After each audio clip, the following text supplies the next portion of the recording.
this is Donna Reiners. Jen is back here. There's Jen. And just a quick word. I guess we could just call this Sunday fellowship. For those of you who are not at church,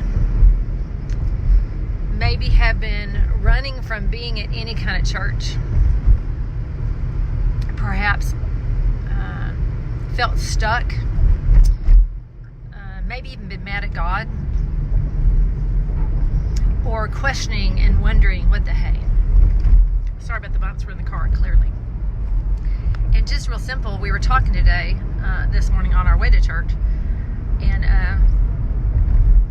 and the thought came, are you stuck or are you being rooted? Are you stuck? Like really, are you really truly stuck? Or are you being rooted in something? You're being grounded in something. And you could be being rooted and grounded in something that's not good for you. And you can be being rooted and grounded in something that is God for you. Point, we have friends who ended up going through a devastating time and ended up living in a city, a little podunk town, where they thought, oh my gosh, really? And it's been some months now, and do you know, it was the best thing for their family. Their family is pulled together, their kids are feeling loved, behaviors are working out, their love is being met, they're loving one another in a more intentional, deeper way. Their phones are being put away and they're actually having time together, less electronic land. I'm not saying electronics are bad, but point being, God knew what they needed. And so guess what? Guess what's going on? God is rooting and grounding them in what? In His love for them. They were so busy trying to survive.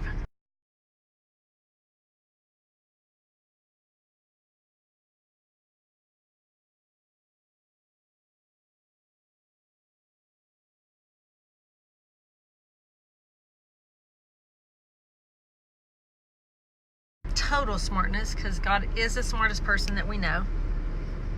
Sometimes He allows us to be positioned in something that we wonder, how did we get here and what is going on?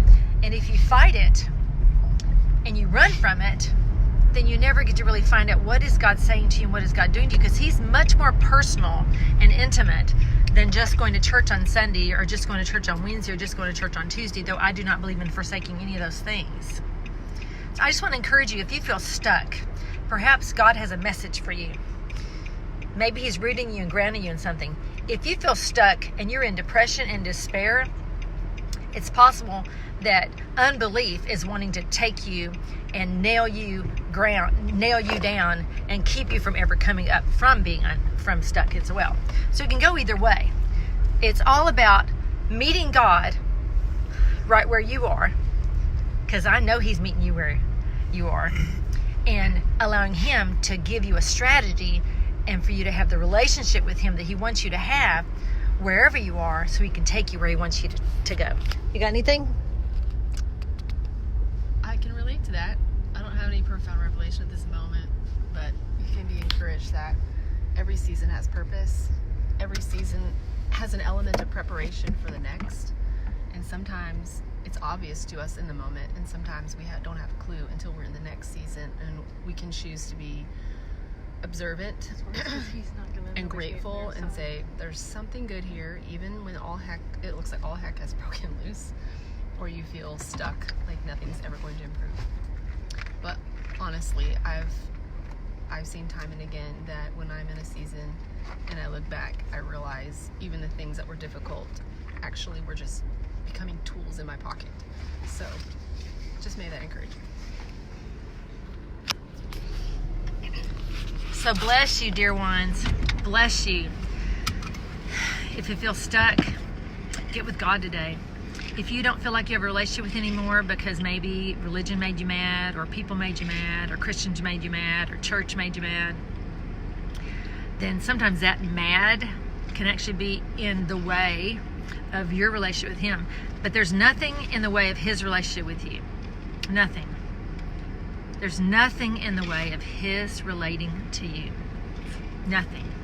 Nothing. You are completely and fully unconditionally loved and completely and fully forgiven. Do you hear me? You are fully, completely forgiven for every divorce you had, for every sickness that you felt condemned over, for every church you've been kicked out of because you've had things and they didn't know what to do with you, for every betrayal that you have felt assaulted by, for every betrayal you've done. You get my drift. You are completely and fully, unconditionally forgiven. I encourage you today, instead of seeing your life as stuck, see it as an opportunity to hear the voice of God again. If you're able to get still and to hear, do so. If you're stuck in crisis mode and you're going 90 to nothing and you think you're going crazy, then maybe in the car when you're driving, that's a good time to hear. That might be the only time you're still, even though you're in movement. If you are emotional and you have anger inside of you that is eating your lunch, you may think this is crazy, but go get a pillow and just scream inside of it. Let some of that emotion out. If you are so sad and forlorn that you don't know what to do, somehow, some way, figure out a way to exercise. Crazy. Take a walk consistently every day. Take action in your life while you're on the way to where you're going. God will meet you. He's already there waiting. He's not forsaken you. I'm sorry that people have forsaken you. Sometimes people suck. But people have their own issues too. Usually you think somebody's mad at you or whatever, and their issues probably with themselves and not even you. All sorts of shenanigans happen when we misunderstand one another. So it's a great day to be forgiven, to be rooted in something, in Him, and to be grounded in truth instead of lies that want to ground you in something that's unkind for you, for your future. Really quick. So being stuck, for the most part, is a mindset and a mentality. And I agree with what she's saying, because even if you're stuck physically in a job that you don't like, or even physically in a jail cell or something like that, where you literally, or stuck in a hospital room, or feels like you're stuck physically, most of our stuckness, or what we think is I'm stuck, is all up here. And so agreeing with being stuck or agreeing with being free is a big deal.